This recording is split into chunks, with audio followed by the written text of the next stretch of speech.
How to customize the navigation bar and experience on an LG phone. Your LG phone has a few ways to customize the navigation bar and navigation experience to suit your preferences.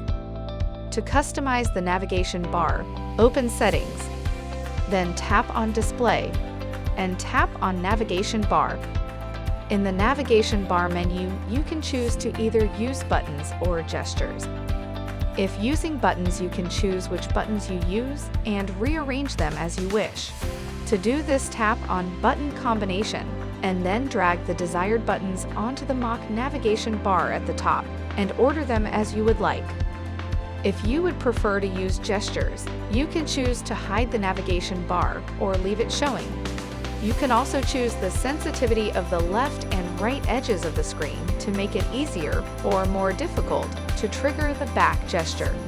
You can also tap on Gesture Guide at the bottom to see the available gestures. Thank you for choosing LG. We hope you enjoy your phone. For further assistance, you can easily find our contact information on the LG.com website. Go to the support menu to ask us more questions.